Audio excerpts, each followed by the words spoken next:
Welcome to On Strike, a production of Workers Strike Back. I'm Kaylin Nicholson. And I'm Kshama Sawant. The Middle East is as close to the outbreak of a major regional war as it has been in many years. The assassination of Hamas leader Ismail Haniyeh and Hezbollah commander Fuad Shukr have created an absolutely explosive situation. Israel has not publicly claimed responsibility for Haniyeh's assassination, but as confirmed anonymously to the New York Times by several U.S. officials, Israeli forces were responsible. Iran and its allies are likely to respond in a coordinated fashion against both Israeli and U.S. targets and on a much higher level than in April.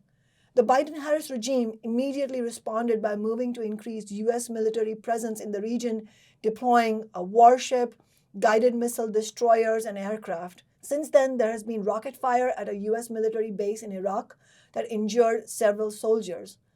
All of this has set the stage for a potentially explosive period of war and bloodshed, and is the logical culmination of the Biden-Harris administration's ironclad backing of Israel's genocidal war against Gaza. As The Lancet has estimated, over 186,000 deaths in Gaza could be attributable directly and indirectly to the war. Many analysts have argued that Netanyahu has long wanted to drag the U.S. into a wider regional war, and that he may now succeed in doing so with these latest killings. The assassination of Haniyeh took place while he was said to be closely engaged in ceasefire talks. It was also at the same time that Netanyahu was receiving a standing ovation from the U.S. Congress. The spectacle of the leader of a genocidal war being celebrated on the floor of the U.S. Congress is a stark reminder of what U.S. imperialism is and always has been.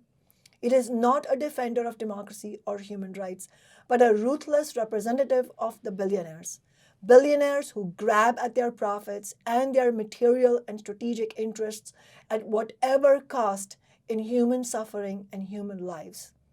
U.S. imperialism has backed many brutal dictatorial regimes and has brought some of them to power through coups backed and in some cases led by U.S. forces.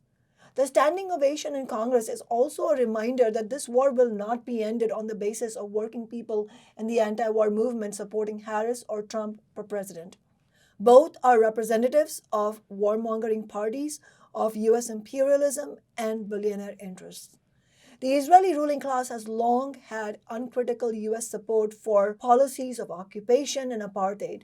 Were there not an Israel, the United States of America would have to invent an Israel to protect her interest in the region. It is the central strategic partner of the United States in the oil-rich Middle East and is now a key partner in the wider U.S.-China conflict in the new Cold War.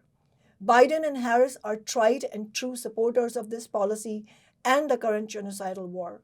Harris and the Democratic leadership are taking full advantage of her undemocratic coronation to keep her policy positions under wraps. Instead, there is an Obama-esque hope and change attempt to encourage Democratic voters to project the sunniest possible assumptions on Harris, to capitalize on the relief that Biden is out, that Harris can give a speech without stumbling, and to make the most of the potential for a black woman to become president.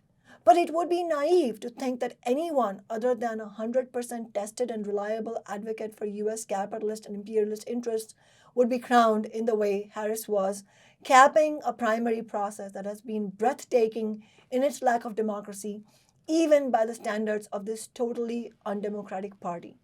While Harris was careful not to be in the room during Netanyahu's speech to Congress, she met with him the next day and has signaled unequivocally again and again how she can be trusted to back the Israeli state's brutality in every conceivable way, contradicting her obviously duplicitous claim to support a ceasefire. So I just had a frank and constructive meeting with Prime Minister Netanyahu. I told him that I will always ensure that Israel is able to defend itself, including from Iran and Iran-backed militias such as Hamas and Hezbollah. From when I was a young girl, collecting funds to plant trees for Israel, to my time in the United States Senate and now at the White House, I have had an unwavering commitment to the existence of the State of Israel, to its security, and to the people of Israel. Already we saw that in response to Israeli attacks on Lebanon, Harris emphasized Israel has the right to defend itself. In other words, continued carte blanche support for Netanyahu.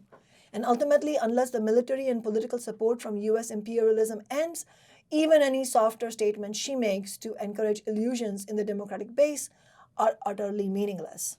In fact, Harris is likely to run to the right of Biden's 2020 campaign, because that campaign was under pressure at the time from Sanders' primary challenge and the Black Lives Matter movement in the streets. Harris and the Democratic Party leadership feel no such pressure right now, thanks in no small part to Sanders and the squad's total capitulation to the Democrats. The Democratic Party elite have also had little pressure from the labor movement, with most of the labor leadership rushing and gushing to endorse Harris, not allowing for any Democratic discussion among the rank-and-file union members. And as Kshama said, and as we've said repeatedly on this show, Trump and the right wing are absolutely no answer either for ending the war on Gaza or improving the living standards of working people and the poor in America. Trump would absolutely double down on the genocidal war on Gaza. We urgently need a new party for working people. This is why it's so urgent that we build the anti-war movement, have the strongest possible protests at the DNC, and for rank-and-file union members to bring resolutions calling for the labor movement to reject both Harris and Trump and endorse Jill Stein's pro-worker anti-war campaign.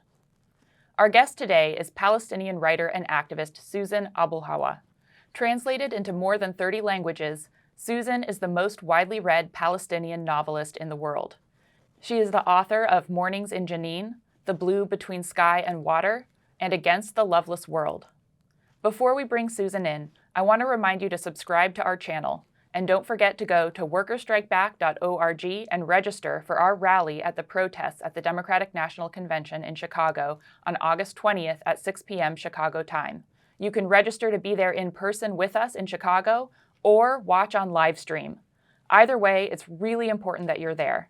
We'll be joined by Jill Stein, who's running for president as the strongest left independent, anti-war, pro-worker candidate. Those of you who've been watching our previous episodes will also know that last week, Workers Strike Back members mobilized Seattle's working people to defend our historic $15 minimum wage increase from attacks by the all-Democrat City Council. We were joined by union members and organizations like Restaurant Workers United, and I'm so happy to share that we forced the Democrats to back off, at least for the time being. We defeated them through the same fighting approach with which we won the minimum wage in the first place in 2014, after Kshama first took office as a socialist city council member and helped launch the 15 Now movement. But we also know that the Democrats will very likely come back with renewed attacks in September on the minimum wage as well as on renters' rights, so we need to prepare to build the movement even stronger. This is what makes Workers Strike Back unique. We are independent of the Democrats and Republicans, and we don't just analyze events, we help working people get organized and discuss strategies for our movements. Go to workerstrikeback.org and click on Donate. Welcome to On Strike, Susan. Thank you. Thanks for having me. To start with, could you talk a bit about the situation in Gaza right now, the just really unspeakable horrors being experienced by the Palestinian people? It's, of course, not only about the absolutely heart-wrenching body count, but also just the conditions that people are being subjected to on a daily basis, with the lack of medical care, lack of hygiene and sanitation, of course, famine now, lack of food. Could you talk a little bit about what things are like on the ground? The condition on the situation on the ground is, and I've said this before, is infinitely worse than the worst videos that we've seen. It's total degradation of an entire high functioning society. The body count is should make everybody's head spin. And of course, the numbers that the Lancet came out with, 186,000, are actually a gross underestimation. Prior to the Lancet publishing those numbers, 10 days before, I published a mini study showing the actual body count, both from direct fire and indirect death through lack of medication, from starvation, from lack of nutrition, dehydration, from rampant diseases and so forth, was a range between 193,248 people to 514,000 plus. And those numbers were initially dismissed, and I was sort of, a lot of people, I think, just sort of ridiculed it. But then the Lancet came out with 186,000, and that was harder to ignore, coming from a prestigious medical journal. And that their number actually corresponded with the lower range of my estimation, which they refer to as a conservative estimate. So I believe, and I think time will tell. Sadly, I think these numbers will be confirmed, that we're going to find upwards of 500,000 people at least have been killed. So that's just the death toll, but there's this, profound misery that encompasses the entire population. There's an Israeli general by the name of Raphael Itan in 1983, after Israel invaded and decimated Lebanon. He said, when we've settled all the land, all the Arabs will be able to do about it is to scurry around like drugged cockroaches in a bottle. And that's it's a very famous quote that we all know. And honestly, when I was watching the way, and people fleeing from people have nowhere to go. There's literally no safe place. And people are fleeing bombs, and people will get bombed in a place, and then everybody around there flees, and they don't know where they're going. People are running around. They are hungry. They are thirsty. They are diseased. I mean, there's this new skin disease that it's primarily pediatric. It's affecting children. Nobody knows what it is, but it covers their bodies in these very painful pustules. You can see images online. It's horrific. It's painful to look at. These children they're in tremendous pain. They can't even bear the touch of their parents or their loved ones because their skin hurts, it itches.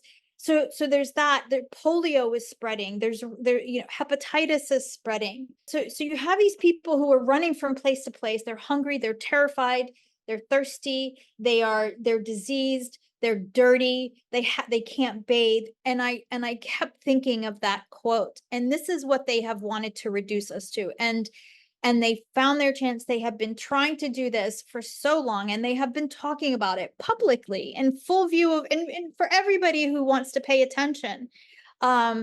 This rhetoric has been there about reducing us. There is this sort of colonial, this sort of white supremacist hatred and colonial jealousy that cannot abide native excellence. They can't stand seeing us as professionals living comfortably in homes, despite the fact that they turned Gaza into a concentration camp, controlling everything that comes in or out. And I think this is their colonial fantasy. This is what they've always envisioned reducing us to, and they're doing it. And it is, I honestly don't think we have language for what exists. A lot of people in Gaza were talking about, at least during the Nakba, when our parents and grandparents were kicked out of Palestine. At least it was, when they fled, that was it. It was painful and it was horrible, but at least they weren't fleeing from place to place to place to place endlessly, and then watching scenes of carnage over and over and over playing out.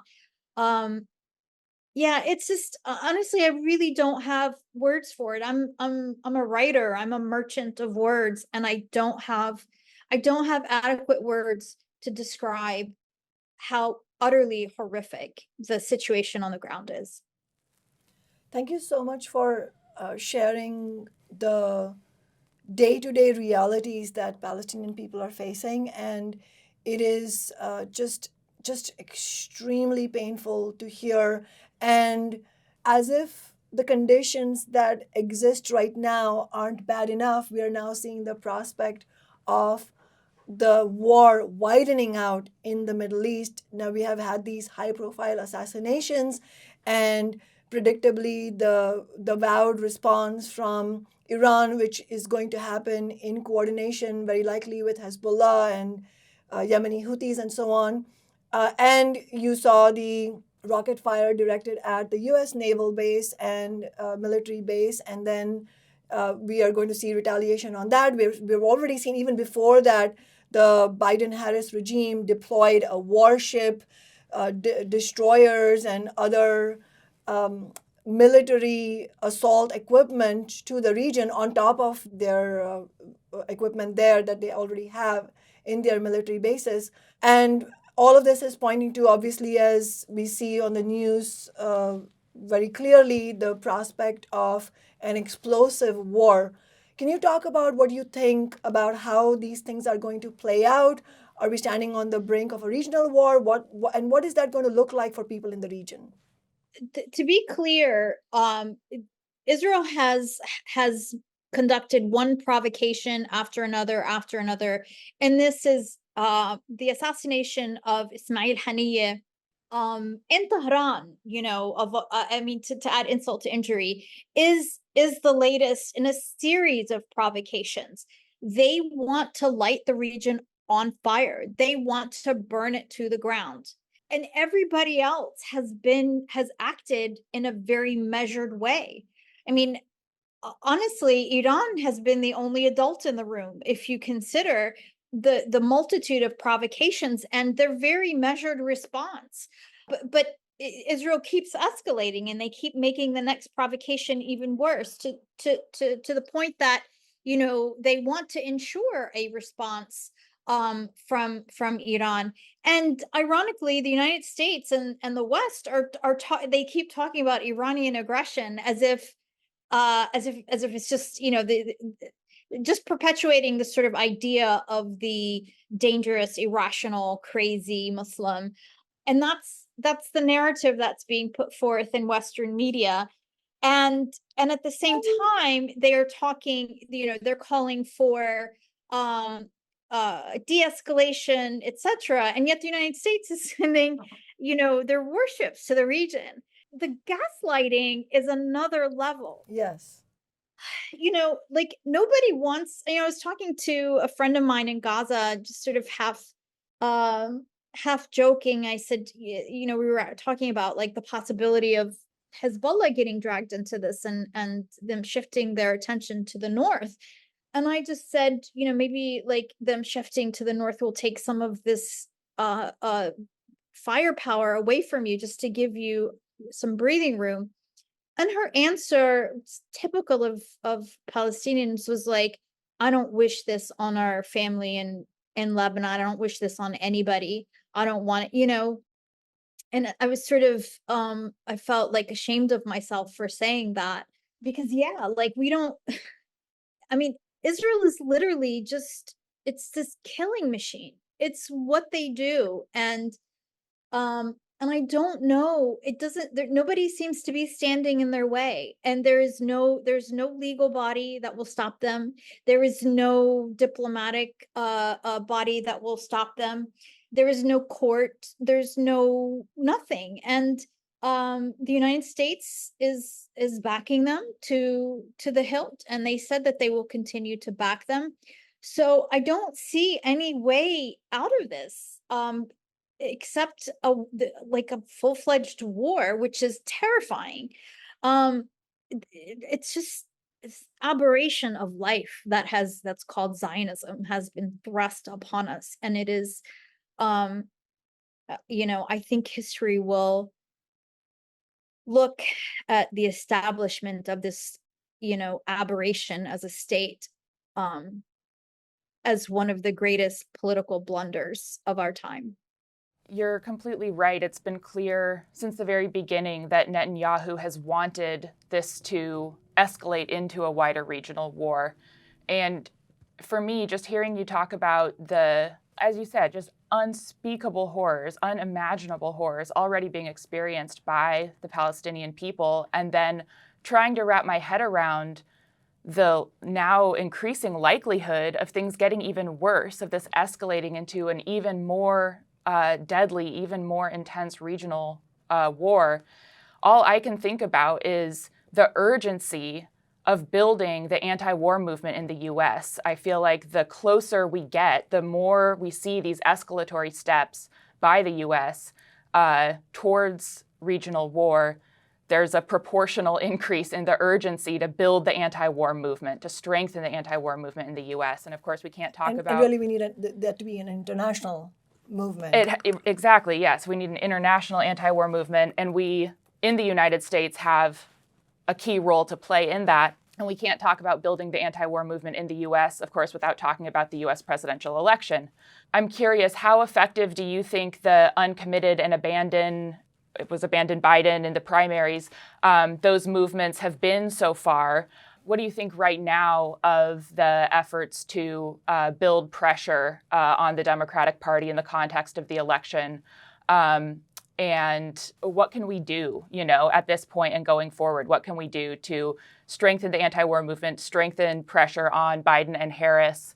And also specifically, do you think that the uncommitted and abandoned movements are taking a clear enough position at this point, now that it's no longer Biden, but Harris? I mean, I think it's tied to the anti-war movement you're talking about, Kaylin, do you think the leadership of the uncommitted and abandoned Biden movements are now that it's Harris, taking a clear enough position on the presidential elections? Or do you see some of the leaders walking away from the movement's aims in supporting Harris? What do you see happening? So first of all, I want to talk about the effect of these movements and the effect of the opposition, which has been robust to sort of continued support of Israel. We have succeeded as a movement, even though we're kind of, disparate and not as organized as I would like us to be. But we have made Gaza and Palestine and aid to Israel key issues in this election. And this is the first time in my lifetime that this has happened. So we should take credit for that. But it's not enough. The fact that we did that is one of the main things that forced Biden to withdraw from the race. I believe it is also the thing that made Kamala Harris remove Josh Shapiro as, to not choose him rather as her running mate.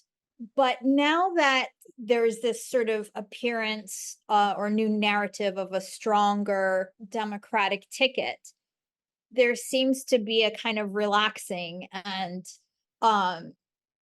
of the movement and sort of a backing off and their stand against the Democratic Party is faltering, and that's really unfortunate. And it feels like really squandering a lot of moral capital that we have built up as an opposition to war and the war machine at this critical moment where Palestinians have paid by the hundreds of thousands in their lives to sort of help us gain that momentum, and that has to be recognized. This movement is built on the blood and bodies of Palestinians.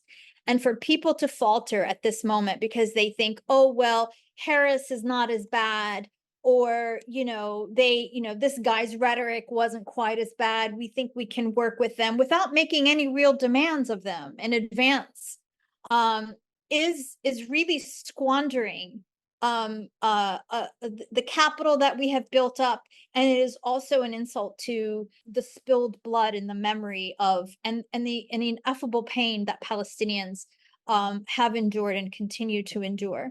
So I don't accept that, now that we have a Black woman on the ticket, and that the issues are more than Gaza, the issues are women's rights and whatnot. All of these distractions and these new narratives that they're trying to put forth in this new propaganda to support the Democratic Party should be wholly rejected. And the Democratic Party has they have earned our ire. They have earned our repudiation, and there's no reason. They have done really nothing to earn it back. What have they done to earn back our trust? Have they called for an unconditional ceasefire? No. Have they declared that they will not supply any more weapons for genocide? No. No, in fact, they have deployed more weaponry to the region. Exactly. They have done. They're continuing the status quo. They're continuing the genocide machine against Palestinians. They just have a Black woman at the helm, potentially. So that's the only difference. But otherwise, everything, the system is running the way it was running before. They have a new story to tell, a new voice to tell it in, a new face to tell it. And that's it. That's it. Yes, and as you're correctly saying, Susan, it is the same old agenda of US imperialism and capitalism of the billionaire class, that is, of warmongering and absolute death and destruction and complete disregard for the human life in among the Palestinian people, and at the same time screwing over working people in the United States. Yeah, and the thing is, we have a candidate on the ticket who that we can get behind, a candidate that does actually represent the people, an actual anti-war candidate who happens to be Jewish too. Jill Stein is everything we need. Everything she has said is in line with life-giving ethos that we need. It is in line with working people. It's in line with food sovereignty, protection of the environment, all of the things, all of the kind of leadership that we so desperately need to pull us away from this death and war culture that that the corporate class keeps dragging us into because it's very profitable for them. And we pay for it. We pay for it with our lives, with our livelihoods. And wildlife pay for it. The environment pays for it. We pay for it with with this polluted water, with this perverse food source that we have that is so toxic and unnatural. That this whole system that we are forced to navigate through, that is unnatural, that's antithetical to life. We need to break out of this two-choice system, this duopoly that binds us. I mean, we're all in this cage, and we just spin around in it, hoping to get listening to these slogans of women's rights or border or immigrant, whatever. I mean, it's everybody's trying to scare their constituency in one way or another. So people end up voting out of fear. And we never get to vote out of hope. We never get to vote for somebody we actually believe in, somebody who says the things that make sense for everybody, for the things that we know need to happen to empower our society. And yet, year after year, we vote for these people who lie to us year after year, and they don't do what they say they're going to do. And we get the results that, the result of this status quo, where the poor are becoming destitute and this tiny minority of the country is becoming obscenely wealthy, extracting wealth not just from workers, but from the coups that they pay for, that they buy their politicians to institute coups and wars, and so that they can extract more resources, natural resources and labor resources from countries who then are at our mercy. And this happens whether under the Democrats and the Republicans alike. And yet the American people can't seem to see what is so clear to any of us who are paying attention. I think you correctly painted the whole scenario of what happens under capitalism. When you have Kamala Harris and her spokespeople saying, well, she's good for women, but as you or she's good for this or she's good for that. But as you're clearly explaining, in reality, the agenda of warmongering that has plunged the people of Palestine into such degradation and such bloodshed is the same billionaire agenda that has also ensured, as you're saying, that the poor are becoming destitute, the working class is reeling under a cost of living crisis, the environment is in under siege, and we're on the brink of climate catastrophe. And in reality, so many aspects of the climate change phenomenon have already happened, and as climate scientists tell us, some of that is already irreversible. So really, there's a huge urgency in moving away from this entire system of capitalism, and there's not going to be any artificial shortcut kind of escape for us by saying that, well, Tim Walz, the vice presidential candidate of Kamala Harris, he has indicated that he might support the PRO Act, and then you have many of the labor leaders gushing about him and the Harris candidacy. But in reality, this is no change at all. It is really the continuation of the imperialist and the billionaire agenda. And as you said, it continues across Democrats and Republicans. And let's be clear, the prospect, a very real prospect of Trump 2.0 has become a reality because of the betrayals by the Biden regime.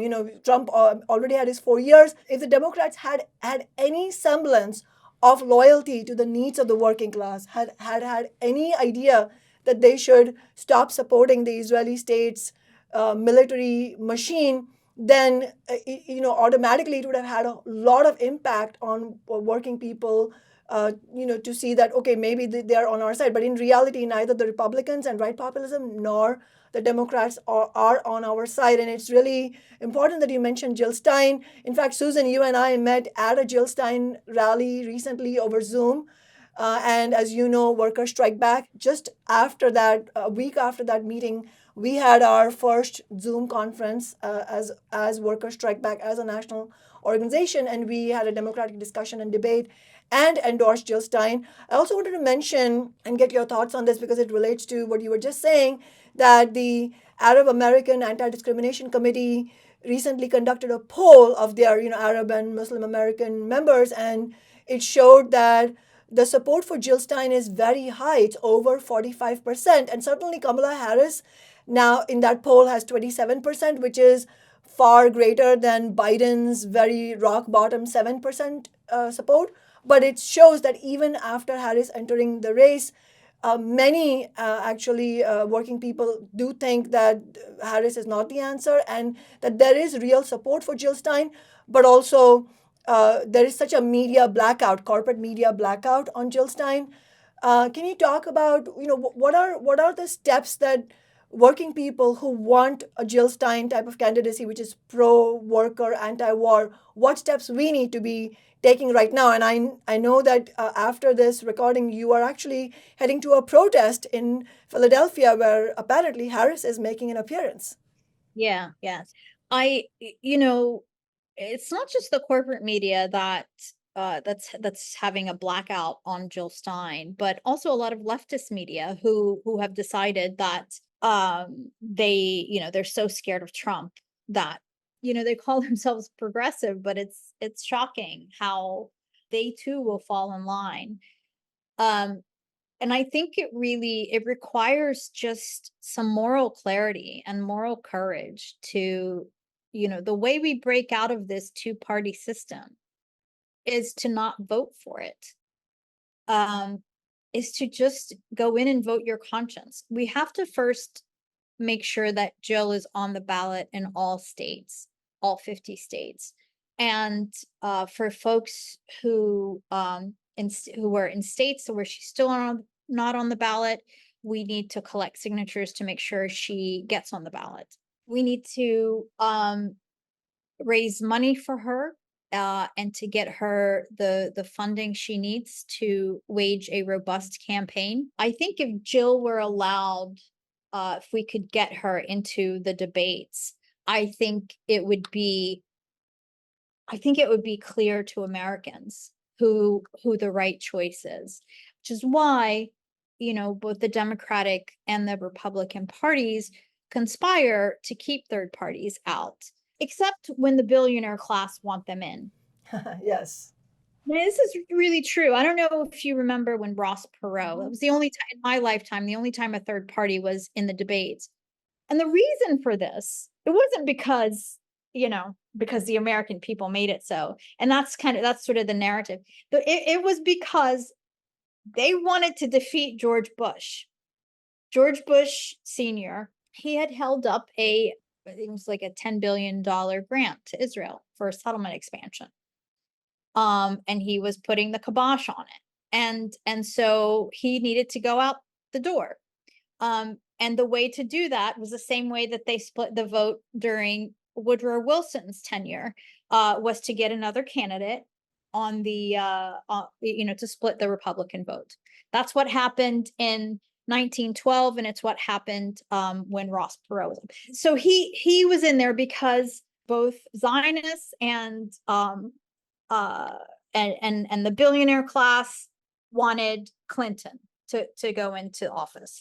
But we can get Jill in there. We can get Jill into the debates, but it takes a commitment, and it takes people lobbying their labor unions. It takes people putting in the time and the effort and the volunteer and the money that we need to make this happen, and not giving up on it. If she doesn't win, if she doesn't get in it, it's not the end. And I mean, this is, democracy is a process. It's a long journey, and we have to stick with it, because what's at stake is the viability of humanity itself. I mean, that's not an exaggeration. We are really in a crisis. It's becoming an existential crisis where parts of this planet are no longer going to be livable. And, it's not just for humans. I mean, wildlife deserve, and we're getting, into a totally another topic, but it's something that's dear to my heart, is, the rate of extinction of other nations, non-human nations, who also deserve their homes and their lands unmolested. So, they have so little space left because of our encroachment, and climate catastrophe is destroying what little remains for them, and it will be the most vulnerable humans who become refugees. And it's just, the future does not look good for us. And it's happening. And Naomi Klein said this is happening because this top ruling elite believe that they're going to be just fine. They think they know it's coming.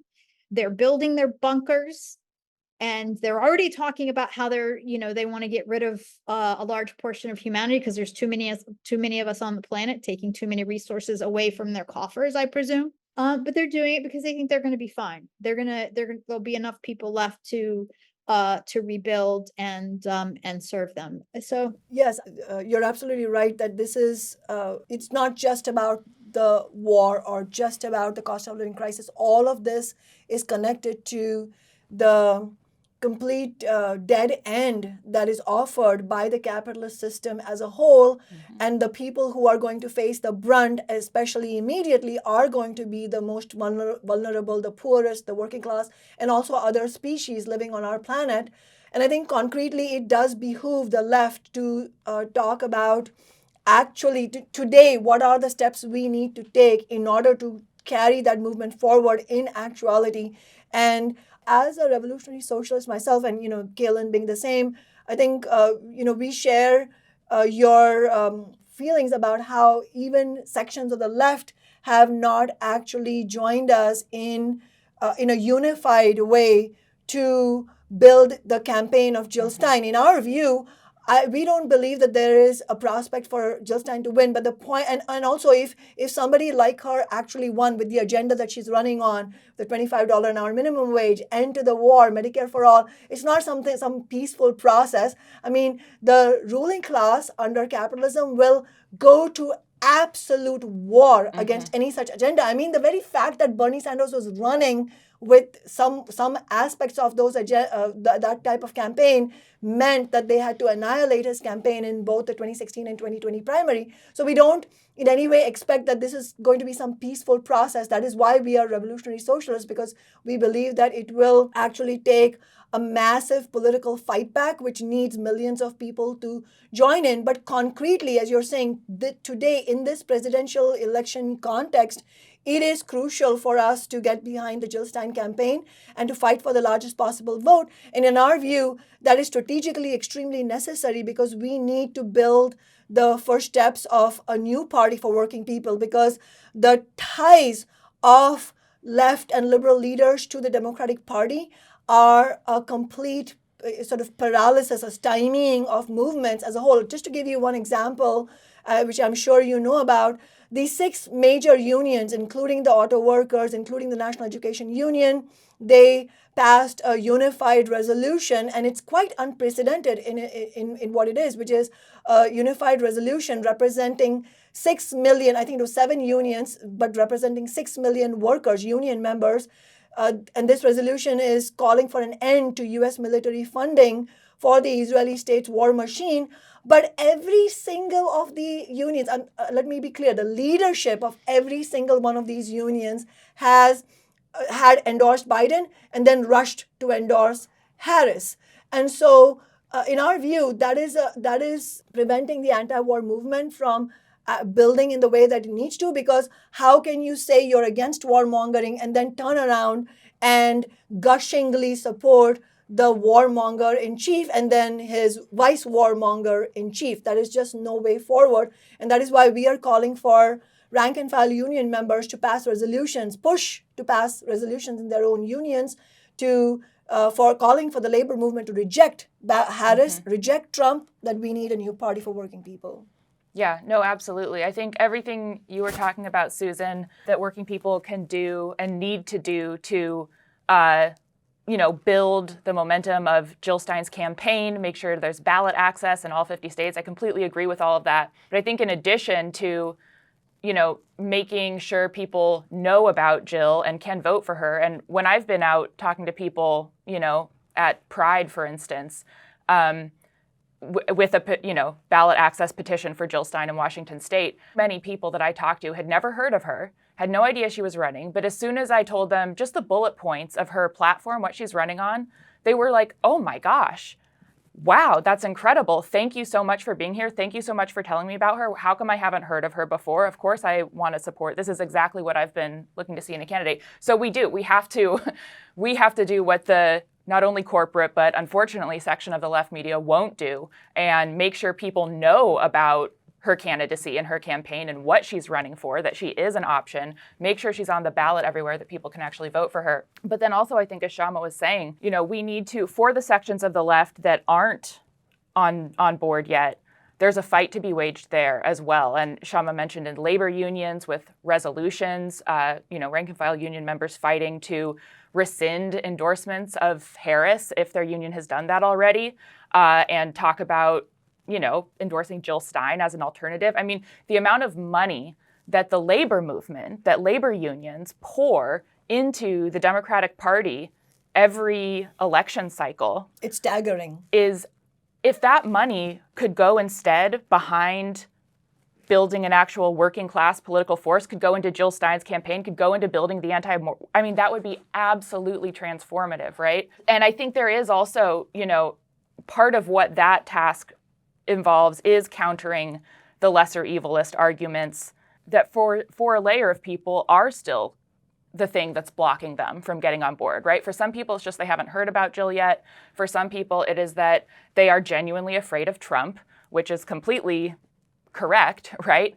But they don't yet see that, in fact, it is the continued support of the Democratic Party by the left and the labor movement, and the Democratic Party's then complete betrayal of working people that is creating the space for Trump in the first place. As Kshama said, there'd be no prospect of Trump 2.0 if there had been an actual, if there had been a presidential administration after him that in any way actually met the needs or represented working people. Trump was the most unpopular president in history when his term ended, and it's only because Biden has managed to disappoint and betray all the promises he ran on that there's even the chance of Trump running again. So yeah, I think just kind of drawing out, I guess, the different aspects of the task that we have right now. We as people who are clear on this task of building the strongest vote for Jill Stein, it's building Jill's campaign, making sure people know about her, making sure people have the chance to vote for her. And then within the organizations of the working class that exist, within the labor movement, within the anti-war movement, taking up these arguments of lesser evilism and making it clear that it is an essential task for the anti-war movement, for the labor movement, that we, in a united way, get behind Jill Stein. Absolutely. And I also think that, Donald Trump has been sort of put forth as this all-encompassing boogeyman. And he's despicable, to be clear. I mean, we all know that. But if Jill Stein were not in the race, if we didn't actually have an option, and this is, I know this will come to a shock to a lot of people, but I would vote for him over the Democratic Party. And here's the reason. I think the American people are, they're very the populace itself has an isolationist mentality, even though they'll support wars and adventures abroad if you give them the right propaganda. And so they vote on domestic issues without really understanding that America's foreign policy is actually what ends up driving domestic policy. The money that we spend abroad, on the most basic level, limits what we have to spend at home. That's just on a basic level. But the ruling class, the capitalist class, depends on American military adventurism around the world for them to continue amassing wealth, which is their goal. And it depends on creating coups and creating instability and extraction and theft and pollution abroad. And the American people are disconnected from that. They don't get the connection. And so they vote on domestic issues like immigration, for example. But the thing is, though, when you withdraw from NATO and when you don't go abroad and just engage in one war after another, people have no desire to leave their homes because you have ceased to destabilize their countries. And these are the parallel. These are the things that I try to put forward. Is the importance of American foreign policy in driving domestic policy. People don't connect the dots enough. They don't draw the parallels. And I want the United States I want this war machine to end first, and because we just can't afford it. This is an existential crisis that nobody really understands how bad it is, except the people who are at the other end of it, who are getting slaughtered day in and day out with this weaponry. And the reason I said I would prefer Trump over the Democratic Party is because at least I can be sure that even though it might be actually worse for me as a Palestinian American in this country, I know it will be worse for me under Trump. But I think in terms of military adventurism overseas, which is of paramount concern to me, it will be lessened. For the sheer fact that he doesn't, because he himself is an isolationist, and he doesn't really understand the rest of the world. NATO is a disaster, and he's not a fan of NATO. He wants to end the war in Ukraine. And I don't want to sound like I'm firmly in Jill Stein's camp, and hook or crook, I'm voting for Jill Stein. But I say this because the Democratic Party is dangerous, because they give the illusion to the left that things are okay, that things are improving slowly. It's a process, when in fact, they are so nefarious. And at least under Trump, people are galvanized to go in the streets. People are motivated to become politically engaged and to agitate, as they should be doing under the Democratic Party, but they don't. They become complacent because of the rhetoric, because of the liberal rhetoric that apparently the union bosses are buying into even. I think it's true that the leadership of many of the liberal organizations, and we just talked about the major sections of the labor leadership, they have a track record of unconditionally cheerleading the Democrats. And you're absolutely right that the Democrats' agenda is very much a billionaire agenda. They're just more nefarious about the way they carry it out. You have Biden going to the picket line during the UAW auto worker strike, and then we're supposed to believe that he is pro-worker or the most pro-labor president. And in reality, he was the guy who broke his promise on $15 an hour. He cut the amount of COVID checks that people were going to get after he took office. He absolutely refused, not only, let alone Medicare for all, to put any kind of semblance of public option on the table. And he broke the railroad worker strike. And it was not just him, but it was the Democratic Party as a whole, including the so-called squad who joined in that betrayal. So there's no question that the Democratic Party is not a friend of working people. It is also very much a warmongering party. One of the reasons the Tea Party movement got space in earlier in this century was because of Obama's betrayals on many fronts, including his breaking of the promise. He said there wouldn't be a troop surge in Afghanistan, and then that was one of the first things he did. That was a huge radicalizing experience in my life. I was in middle school and high school during Obama's presidency, and that was why I supported him in the first place, was his promise to end the war, and then it was seeing him betray that, and then in fact increase resources to the war, increase drone strikes, that it was what broke me from the Democratic Party. Right.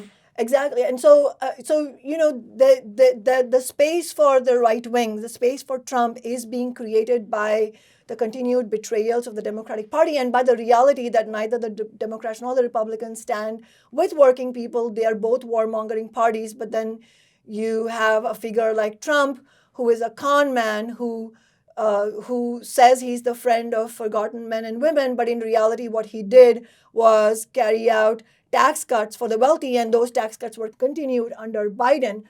I don't agree, Susan, however, that it's going to be that Trump would be any less of a warmonger. Yes, he is.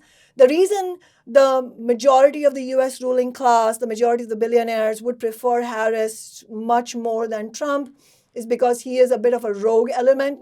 He's not completely stable and in their control. However, he is very much a billionaire. He is very much a friend of the ruling elite. And as far as warmonger is concerned, I don't think we can have any illusions about what his positions are going to be. In fact, Trump is, he's made it very clear through his continual saber rattling that he will actually very likely take the U.S. much closer to war with China, which actually has then the deadly potential of turning into a world war. And in fact, what we have is both Trump and Biden who have shown that they are in competition with one another to show which of them is more anti-China. You have Trump pushing for tariffs and then Biden doubling down on those tariffs and so on.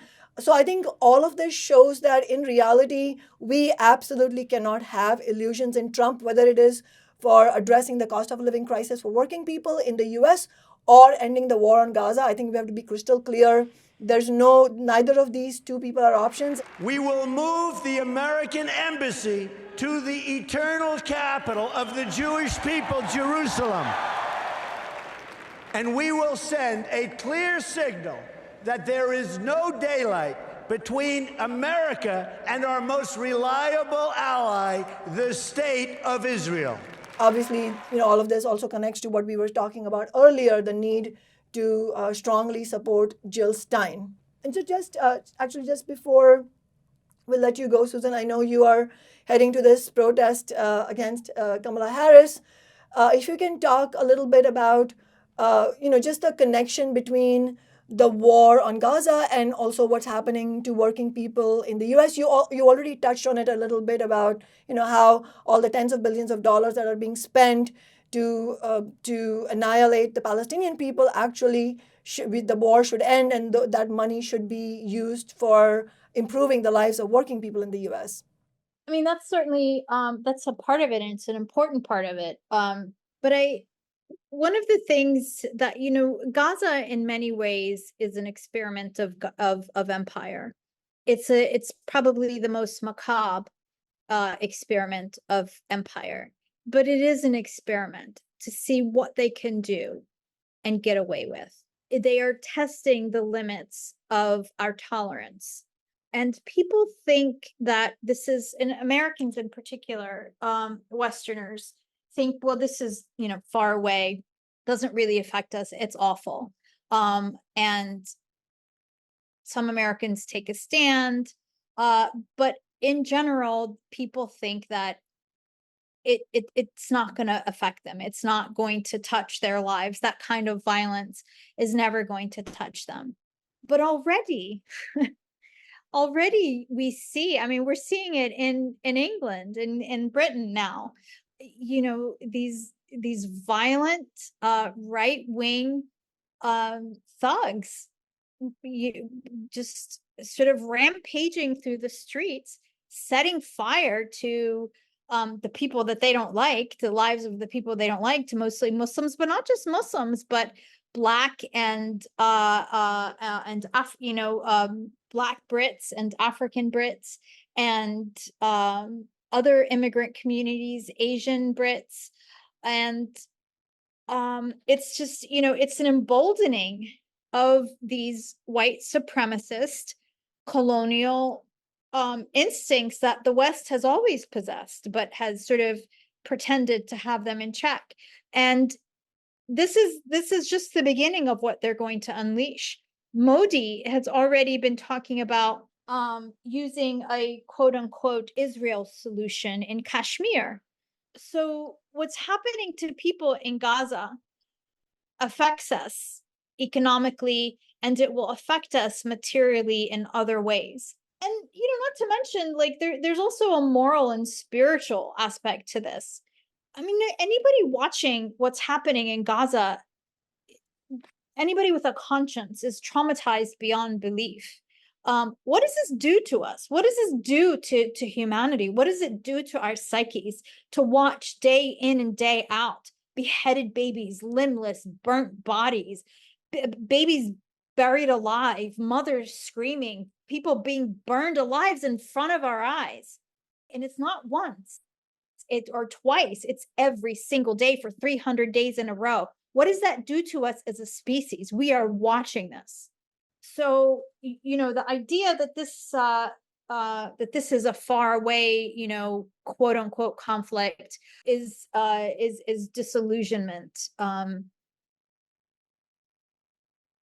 And it will, if it's not apparent to people now, it will become in the future just how relevant it is. Yeah, no, I couldn't agree more. I mean, I have children, and trying to talk about this with them, be honest about what's happening in the world, but in a way that, it's impossible to acknowledge and talk about what's happening with young people and expect them not to be traumatized by it on some level wherever they are in the world. And we've done an episode on the mental health crisis facing young people in the United States. I mean, the rates of suicide attempts by young people in the United States is just astronomical. This was the case, before the war on Gaza, but war and violence that they're seeing in the media that's happening everywhere in the world is absolutely a factor that is playing a major role on mental health and just quality of life of young people in the United States, which, I think really speaks to what you're saying. More so because they are, that's where they get their news from. They are a lot more technologically savvy than the older generations who wait for, the nightly news to tell them what's happening. Right. Yeah, no, absolutely. Which just, I think everything we've been talking about today points towards just the urgency. There is such an urgency to build an anti-war movement and to build a political vehicle that we can use to challenge the two parties, the two warmongering parties of big business here in the United States. We need a real alternative. We need a new party for working people. We need the left and the anti-war movement and the labor movement to come together behind Jill Stein. And we need the momentum of this moment to be put into a project of actually building not just a movement that arises and then recedes, but an ongoing, organized new political party for working people that can continue to build and grow and become increasingly able to actually challenge the political and economic power of the ruling class. And there's just no time to waste. It's so overdue already.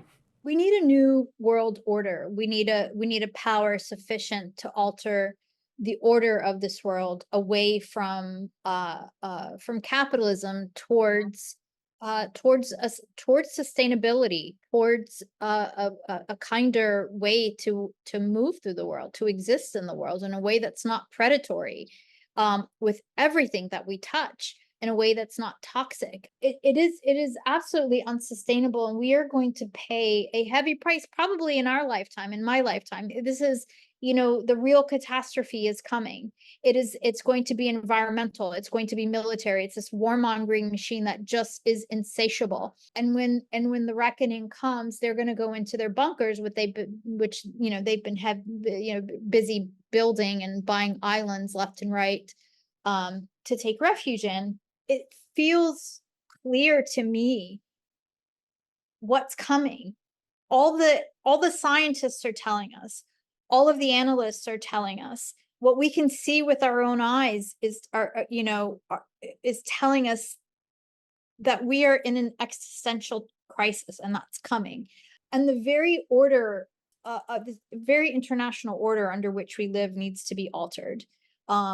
Again, we have to wrest power away from this capitalist elite who are dictating the terms of all of our lives. I mean, we are this is another thing, like the degree to which we are surveilled, the degree to which we are manipulated on a minute level, and the things we watch and the things we buy. I mean, it's like we're living in an Orwell novel. It's everything George Orwell predicted is happening. He too could see ahead. And to any revolutionary, it's obvious in the same way that it was obvious to George Orwell. But that's where we are. And and I hope we can continue to agitate and build for a workers' world and a workers' world order. We hope that too. That's why we are socialists, and that's why we're fighting alongside you, Susan. Thank you so much for joining us and giving us generously of your time. Hopefully we can have you again on the show. Good luck with the protest against Kamala Harris. We're with you in spirit. Thank you. Thank you. Thank you both for having me. Goodbye. Goodbye. Bye. If you liked this episode, make sure to hit the like button on this video.